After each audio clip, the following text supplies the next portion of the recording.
Sáng nay, cô ba định tận dụng chậu đất cũ để trồng rau. Vừa gạt lớp lá khô, một mảng trắng mỏng như tơ hiện ra. Nhấc chậu lên, kiến chạy thành đàn. Giữa đất lại có mấy con trắng trắng ngọ nguậy. Gặp cảnh này, nhiều bác nghĩ ngay, đất hỏng rồi, đổ bỏ cho chắc.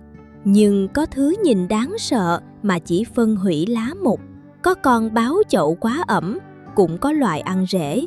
Vứt hết thì phí, giữ nhầm lại mang mầm hại sang lứa rau mới. Muốn quyết định đúng, các bác hãy kiểm tra 3 chuyện. Nó nằm ở đâu, bộ rễ ra sao và đất có mùi gì. Trước hết là lớp màu trắng. Nếu nó chỉ phủ lưa thưa trên lá mục, vỏ cây hoặc lớp mùn ở mặt chậu, sợi mảnh, nhẹ, đất bên dưới vẫn tơi và cây lớn bình thường. Phần nhiều đó là nấm phân hủy chất hữu cơ. Nó sống nhờ phần cây đã chết, không phải đang ăn cây rau. Chậu thiếu nắng, tưới dày, nhiều lá mục, rất dễ có loại này. Trường hợp ấy cô ba chưa thay đất, mình nhặt lá úa, rễ chết và lớp phủ đã nhũng, xới nhẹ phần mặt rồi chờ đất se mới tưới. Chậu kê sát nền thì kê cao để lỗ thoát nước được thông. Khi độ ẩm trở lại hợp lý, mảng trắng thường tự giảm. Nó đang nhắc rằng chậu ẩm bí, chưa phải bản án cho cả chậu đất. Cũng có lúc màu trắng ấy không phải nấm. Nếu chạm vào thấy khô, cứng, vụn như phấn và thường đóng quanh thành chậu, đó có thể là cặn khoáng từ nước tưới hoặc phân bón. Nấm thường có sợi, mềm hay xốp, cặn khoáng lại giống một lớp vôi khô. Nhìn nhầm hai thứ này, mình giảm tưới mãi mà nguyên nhân thật vẫn còn nguyên. Ngược lại, nếu lớp trắng ôm sát cổ rễ, bò lên thân thành búi như bông, phần thân bên dưới mềm nhũn, có vết úng nước, cây bỗng héo, dù đất còn ướt, mình phải thận trọng. Đặc biệt, những hạt đen cứng nhỏ như đầu bút chì nằm trong phần cây bệnh là dấu hiệu không nên xem nhẹ. Với chậu đã thối thân, thối rễ và cây suy rất nhanh, cô bà không trộn đất ấy sang chậu khỏe. Cây bệnh được bỏ riêng, không cho vào đống ủ thông thường. Giá thể nên thay, chậu cùng dụng cụ phải làm sạch trước khi dùng lại. Tiếc một chậu đất mà phát tán bệnh ra cả vườn thì cái giá lớn hơn nhiều. Sau nấm trắng là kiến. Một vài con kiến trong chậu chưa đủ để kết luận chúng đang làm hại rễ. Các bác hãy lần theo đường đi của chúng. Nếu kiến liên tục bò lên thân, dừng ở chỗ lá quăng, chồi non hoặc kẽ lá có dịch dính, hãy tìm rệp mềm, rệp sáp hay rệp vảy. Những con chích hút này tiết dịch ngọt nên kiến mới tìm đến. Khi ấy, chỉ đuổi kiến thì vài hôm sau chúng lại quay về, còn cây vẫn mất sức vì rệp. Nếu đất tơi, rễ chắc và chỉ có vài con kiến đi kiếm ăn, mình vẫn giữ chậu đất, xử lý đúng đám rệp rồi theo dõi. Không cần vì 3-4 con kiến mà tưới cả ca hóa chất xuống vùng rễ rau. Một tổ kiến thật sự sẽ khác. Vừa xoay chậu, đã có rất nhiều kiến chạy theo đường cố định.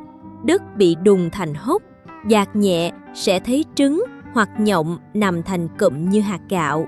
Nếu đàn đã làm tổ dày, nhất là loại kiến đốt đau hoặc mình không xác định được loài, hãy tách chậu ra chỗ riêng và đeo găng khi kiểm tra. Cây còn khỏe thì bỏ phần đất chứa tổ rồi trồng lại bằng giá thể sạch. Rau đã thu hoạch xong thì thay đất sẽ gọn hơn. Đừng dội nước sôi vào chậu vì rễ cũng bị tổn thương. Loại thường gặp trong chậu ẩm là ấu trùng ruồi nấm. Chúng rất nhỏ, thân thon gần như trong suốt, có đầu đen và sống chủ yếu ở lớp đất mặt nhiều chất hữu cơ đang mục. Nếu mỗi lần tưới, những con ruồi đen bé xíu lại bay là quanh miệng chậu, khả năng cao bên dưới có ấu trùng của chúng. Số lượng ít thường ăn nấm và vật chất mục, nhưng khi đất luôn sũng, chúng có thể tăng mạnh rồi gặm rễ non, khiến cây con chậm lớn, vàng lá hoặc héo. Vì vậy, thấy một con chưa cần thay đất, thấy ruồi bay dày, cây con suy và chậu nhiều ngày không ráo thì phải sửa ngay điều kiện sống của chúng. Hãy dọn lá chết, thông lỗ thoát nước đổ nước đọng trong đĩa hứng và điều chỉnh nhiệt tưới theo nhu cầu cây. Với cây đã lớn, có thể chờ lớp đất mặt se rồi mới tưới sâu, nhưng đừng để cây héo. Bẫy dính màu vàng giúp bắt ruồi trưởng thành và theo dõi số lượng, nhưng không diệt được ấu trùng dưới đất. Nếu ruồi nấm vẫn bùng mạnh, mình có thể chọn chế phẩm chứa BTI khi nhãn ghi rõ, phù hợp với loại cây và mục đích sử dụng. Rau ăn được, càng phải đọc kỹ hướng dẫn. Đừng tự tăng nồng độ vì nghĩ càng mạnh càng nhanh. Trong vườn, liều quá tay nhiều khi làm cây chịu hậu quả trước cả con sâu. Một nhóm khác thường bị kết tội oan là bọ nhảy. Chúng cực nhỏ, có con trắng, xám hoặc đen, vừa chạm vào mặt đất ẩm đã bật đi. Phần lớn sống nhờ nấm, tảo và chất hữu cơ mục, hiếm khi gây hại đáng kể cho cây. Vài con không đáng lo, cả mặt đất nhúc nhích sau khi tưới mới là tín hiệu chậu ẩm quá lâu. Với bọ nhảy, điều cần sửa vẫn là nước và phần hữu cơ mục. Dọn lá rụng, tăng thông thoáng, cho bề mặt một khoảng khô phù hợp. Số lượng thường tự giảm. Cô ba xem chúng như chiếc chuông báo độ ẩm hơn là kẻ phá rễ. Còn những hạt gạo được kiến ngoạm chuyển đi thường là trứng hoặc nhộng kiến, không phải sâu đang ăn cây. Loại đáng nại hơn là ấu trùng ăn rễ. Chúng thường mập hơn ấu trùng ruồi nấm, có con cong hình chữ C, đầu nâu rõ và nằm sát rễ bị cụt. Đừng chỉ nhìn con sâu, hãy nhìn bằng chứng nó để lại. Rễ khỏe thường chắc, màu trắng kem hoặc vàng nhạt tùy cây. Rễ hỏng sẽ nâu đen, mềm, tuột vỏ, có mùi chua thối hoặc bị gặm thành từng đoạn. Nếu chỉ bắt gặp 1-2 con trong chậu lớn, cây trước đó vẫn khỏe và rễ không tổn thương, cô bà sẽ bắt bỏ, trải đất ra kiểm tra rồi theo dõi. Nhưng nếu ấu trùng có ở nhiều chỗ, rễ bị ăn rõ, cây cũ từng héo không rõ lý do, hoặc đất có mùi khó chịu, giữ số đất ấy không còn đáng nữa. Hãy thay giá thể, rửa chậu và kiểm tra các chậu đặt gần bên. Có thể giữ đất và sửa cách chăm. Khi nấm phân hủy chỉ nằm trên lá mục, vài con kiến đi kiếm ăn, một ít bọ nhảy hoặc ruồi nấm mới xuất hiện. Cây vẫn khỏe, rễ chắc, đất không thối và nước thoát bình thường. Nhóm này chỉ cần dọn phần mục, điều chỉnh độ ẩm, tăng thoáng rồi quan sát. Giữa giữ nguyên và thay bỏ vẫn còn một lựa chọn, làm mới một phần. Cách này phù hợp khi đất chưa có bệnh rễ nặng nhưng đã bí, ruồi nấm khá nhiều hoặc có một tổ kiến nhỏ. Sau khi xử lý đúng đối tượng, mình bỏ rễ cũ cùng phần đất đóng bánh, giữ phần còn tơi sạch rồi bổ sung giá thể mới. Chậu đất ấy nên dành cho cây đã khỏe, chưa dùng ngay để ươm hạt. Nên thay đất khi cây cũ chết kèm thối rễ hay thối cổ thân. Nấm trắng dạng bông ăn vào mô cây và có hạt đen cứng. Ấu trùng ăn rễ xuất hiện dày, đất chua thối, bết như bùn, hoặc chậu chứa tổ kiến khó kiểm soát. Đất nhi mang bệnh không đem rải vào luống rau, sang chậu khác hay cho vào đống ủ nguội. Nếu vẫn chưa chắc, các bác hãy tách chậu khỏi khu vực ươm cây. Đừng tưới thêm chỉ vì thấy cây héo, bởi rễ thối cũng làm cây héo giống thiếu nước. Dạt 2 đến 3 phân đất mặt lên một tấm sáng màu để nhìn rõ sợi nấm và côn trùng.